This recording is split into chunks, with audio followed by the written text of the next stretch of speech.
In 2020, you started feuding, I think, with Pat McAfee, correct?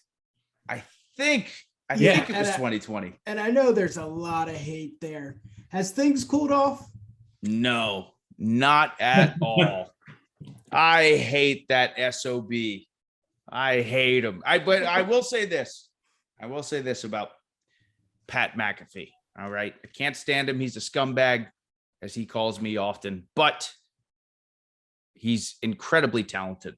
It's kind of unbelievable how well he's done in literally every aspect of the job, whether it be the in-ring performance or the talking ability, which everyone knows he already has. He's crazy athletic, has so much potential to be and do whatever he wants in the pro wrestling industry. But I can't stand him. I hate his guts.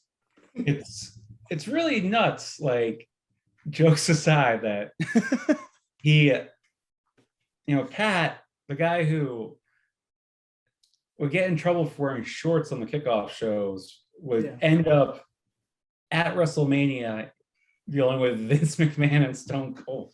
Unbelievable. One of the highlights of the whole weekend. Yeah. For real. Like the entire WrestleMania weekend, Pat was one of the highlights. Like top 3 to me, for sure. Yeah, 100%. Like, without question. And he took the stunner so well. Well. Like, I remember I learned a lot about wrestling when Kevin brought it back. And Shane was supposed to take a stunner and he went the wrong direction. And you realize how like one little thing like that about like somebody being off about which way they're supposed to turn can like blow something so like in such a big way. But like, Pat, like, he wasn't, in New Japan for like 6 years. Like, yes, right. Like, but he's taking things and it's looking great. And like how, that's actually a question like I wanted to ask you, like, when what was that match like for you to put together? Because like you had to, like, when you're working with people at NXT, like they have experience, like and if they don't and they're green, you're at the performance center with them on a regular basis, so you can work with things. Like Pat A, he was completely new to it, and then B, his schedule really doesn't allow him to like come in and like do anything. No.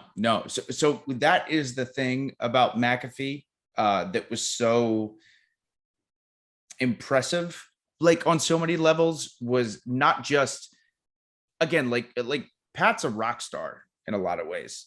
He's a guy who is very well known. A lot of people know who he is. There are people to this day who hate me because they saw the podcast thing with me and him getting into an altercation. There are people who for real like hate my guts from that thing, which is awesome. But yeah, so but Pat like has such a incredible amount of respect for what we do that it didn't surprise me in the least to see how well he did at WrestleMania, because I know in the small time that he was involved in NXT, again, no matter who he was interacting with, no matter what he was doing, he never, ever had a know-it-all attitude or like, I know exactly what to do and when to do it. No one could tell me what to do. Pat wanted to learn. He wanted to make sure the show was as entertaining as possible in every single situation, no matter what the segment was, whether it was a promo or a match or what have you. Pat was all about like respecting the guys he was in there with and making that segment as entertaining as possible, because Pat loves wrestling.